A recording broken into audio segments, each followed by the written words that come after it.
Uh,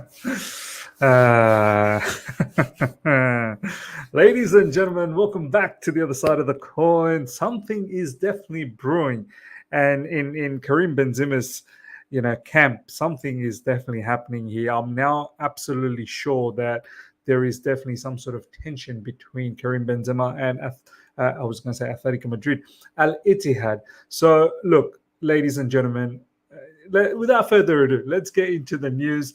I'm hoping Chelsea can do something here. This is coming from Fabrizio Romano, ladies and gentlemen. Fabrizio Romano on Karim Benzema. From what I am hearing today, there is nothing ongoing between Karim Benzema and Arsenal. So that's good news. The situation between Karim Benzema and Al Ittihad remains very tense. So it's going to be one to watch. Now, since the news started about Karim Benzema and since we've been, talking about it on this particular channel, I've been saying that, look, of course, this makes sense in the perspective that we need someone in the short term. So from a short term perspective, 100% this makes sense. But I was always a little bit skeptical in regards to whether Karim Benzema is actually wanting to leave Al Ittihad. But now, yeah, Fabrizio Romano has come forward and he's mentioned that the relationship between Benzema and Al Ittihad remains very tense. So something's looks like is happening. I'm pretty sure Saudi Pro League, they're not going to like the fact that some of their stars they brought in last summer are looking to leave, and Karim Benzema is a huge one. He's a huge star in the Saudi Pro League. So look, maybe they'll, Benzema and Al Ittihad and whoever the club is will find some sort of way to get him out of there.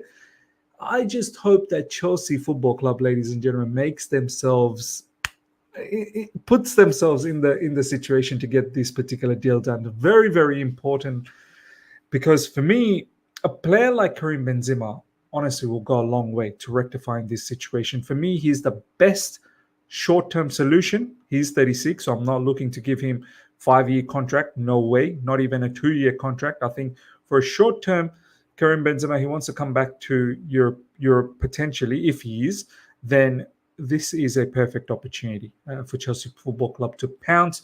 We've got good relationship with the Saudis, our owners.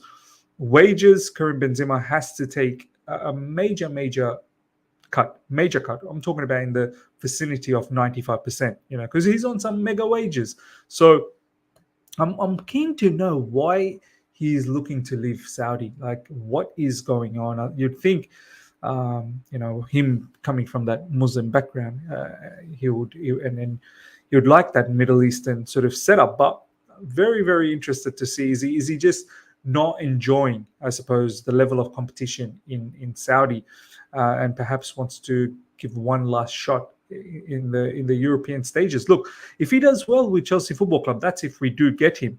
I think Chelsea will always be open to extend his contract out. But I think something can happen as long as we can manage the wages. And for me, that is the only drawback, because I think our owners can definitely do a deal with the Saudis. So, ladies and gentlemen, keep your eyes peeled for this one, because now that it's confirmed, the situation between Karim Benzema and Al Ittihad remains very tense. So it's going to be one to watch. So I'm starting to get confident. I'm starting to get confident that he's looking to leave Al Ittihad. Whether he comes to Chelsea Football Club or not, we'll see in the upcoming days. Not that long to go before the window closes. But this will be a game changer. This will be a game changer, not just from the footballing standpoint, but also from a business standpoint. I'm telling you, I'll be one of the first ones to buy a Karim Benzema shirt straight away. And worldwide, the merchandise sales are going to be off the hook. And to have this player come in before the window ends, and don't forget, straight after the window ends, I think first match is against Liverpool. If we can have him for that Liverpool game in the Premier League, oh my God. So watch this space, ladies and gentlemen. A little bit more news in regards to the striker situation. Fabrizio Romano on Roberto Firmino. The message I'm getting from the players' camp too, I can confirm, is that Roberto Firmino will not leave Al Ahly or Saudi in January. So we can rule out Roberto Firmino. I mean, he was probably not looking to come to Chelsea Football Club anyway. He's a Liverpool legend, so can't imagine him coming back to the Premier League and playing for Chelsea Football Club. Potentially, if he was ever to come back, it would be for Liverpool, or I don't know, maybe a team that is not in the top half of the table. Some of you guys might say, well, Chelsea's not in one of the top clubs anymore, but I just can't see how he joins Chelsea. But that's a little bit about Roberto Firmino. Next up, more striker news. John Duran has attracted interest from Chelsea. Look, this is where and this is coming from Jacob Steinberg, this is where I start getting annoyed. Like, John Duran, honestly, I don't think I've seen him play often enough for Aston Villa, and I don't want to entertain this. I really don't want to entertain this. Another maybe player, another potential player. We don't need this. I mean, if it's John Duran, you best believe it's not for short term. He's probably going to get like a 7, 8 year, 9 year contract. And what's the difference between John Duran and keeping Armando Broja and going along with Nicholas Jackson? I see no difference. So for me, this is another one of those. I'm pretty sure it's data driven. Do you know what I mean? Like, it's a mad one. I hope this is not something that we're looking for in the short term, and definitely not in the long term. In the long term, we should be focused on either Victor Osimhen or Ivan Toney. I think those are the two selections we should be focused on. Next up, ladies and gentlemen, check this out. Another player on loan seems to be coming back to Chelsea Football Club. Our loan business, I know not all of them is our problem. Obviously, the recent one for Chasserea Cassidy, I think that one, more likely it's been triggered because of Leicester's interest in buying another midfielder. So that's the issue there. But still, it's a situation where it's not worked out. Cassidy has been forced to be recalled back. We've seen recently Andre Santos being recalled back because he wasn't getting utilized one bit at Nottingham Forest. We've seen David Fofana being recalled back because I think with David Fofana, I don't think he was recalled back. I think Union Berlin cancelled it because it wasn't working out. Similarly with Diego Moreira, Lyon's cancelling his loan move, and once again we're in this mess where Mauricio Pochettino potentially will have all of these players. I think some of them will have to go on loan 100%, but these loan moves are not working out, and I'm not surprised not every single one of them is working out. At this moment, it looks like not a single one is working out. So, which is a bit of an issue for the Chelsea board. Check this out. Diego Moreira was not training with Lyon this morning, and he will travel to London in the next 24 hours. The end of the loan is confirmed. Coming from Fabrice Hawkins when it comes to French news. Yeah, Fabrice Hawkins. I know recently he stuffed up with the whole Nkunku situation, how they all said Fabrice Hawkins and Santi Ayuna said that, Nkunku's not injured. Well, we all know he was injured. But Diego Moreira, ladies and gentlemen, is going to come back to Chelsea Football Club. Surely he's not going to be part of the first team setup. There is no way. Where are you going to play? Players like Madueke finds it difficult to play for Chelsea Football Club. Moreira will have to find another loan. So another failed loan situation. Now check this particular news in regards to Conor Gallagher. I need to elaborate a little bit about this. Joe Cole, I know he said all of this in John Obi Mikel podcast, but now he's coming out and talking a little bit more. Conor Gallagher is crucial one and is the face of the club. He's captain in the leadership group, so take him out of the team now would not be good. If I was advising him, I'd tell him he has a big future at Chelsea. Look, I get the vibe of Mason Mount here, man. This is what we did with Mason Mount. Mason Mount was always just a very average player with some attributes that outshone, right?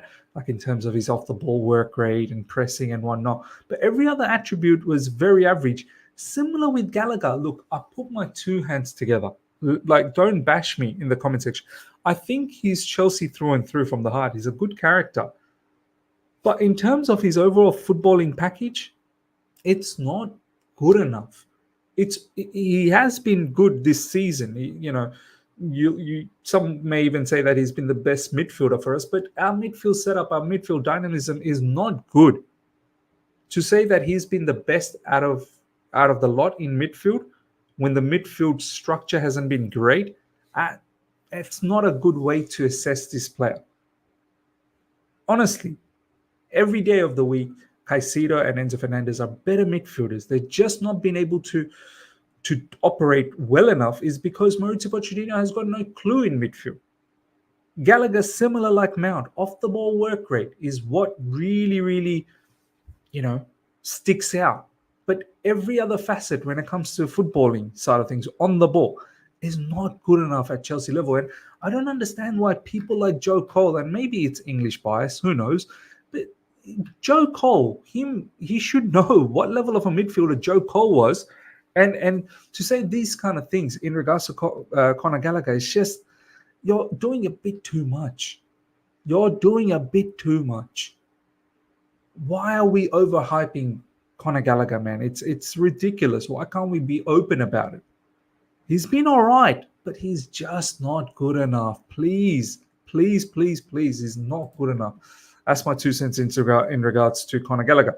Now, West Ham are monitoring Armando Broja. Look, striker market, as we said, short-term solution we're looking for at the moment. And I feel like we may be looking at, Karim Benzema. And if that happens, and even if it doesn't happen, I think someone like Armando Broja will leave. I think he should get that vibe. He should get that understanding that his future at Chelsea Football Club is looking a bit bleak. It really is. He's been getting some opportunities. He's not really put his 2 hands on those opportunities. And West Ham are looking for a striker. So this may actually happen. West Ham are monitoring Armando Broja. I think Armando Broja will probably leave Chelsea Football Club before the end of this particular transfer window. This is a little bit more in regards to Broja. Todd Boehly and Chelsea's transfer chiefs are prepared to loan striker Armando Broja now, just as long as there is a 35 million sale in the summer. So I think someone like West Ham could do this, get Broja on a loan, and potentially buy him in the summer for 35 million. So, look, I think that's probably about the right price. I know recently Chelsea slapped a 50 million price tag. I get it. I understand it. But when there's other clubs from Brighton, in the likes of Evan Ferguson, when they can slap 100 million on a player who's literally done nothing, and it's based on potential, I think someone like Broja has probably shown a little bit more. So why shouldn't Broja be around 50 million? It's only because he doesn't come from Brighton, does he? He's from Chelsea Football Club. So look, I think something like this can happen with West Ham, where they could loan this particular player and eventually buy. And I think we should put that definitely in the contract. Something in the vicinity of an obligation to buy, an option to buy. I don't think so. Then anything can happen in the summer, but an obligation to buy, why not? And I think Armando Broja will entertain this. Another London club, West Ham as well. It's not too far down. Chelsea Football Club for Broja. So in terms of lifestyle, it shouldn't be too much of a difference. So ladies and gentlemen, that brings us till the end of this particular segment of the Chelsea transfer news. Let me know your thoughts about everything we talked about, especially Karim Benzema. We touched based on Armando Broja, Diego Moreira, the loan, all of these failed loans. What are your thoughts about that? And of course, Conor Gallagher as well. Hope you guys have enjoyed this. Smash the like button. If you're here for the first time, subscribe, hit the bell notification to stay in touch with all my content. Till next time, see ya.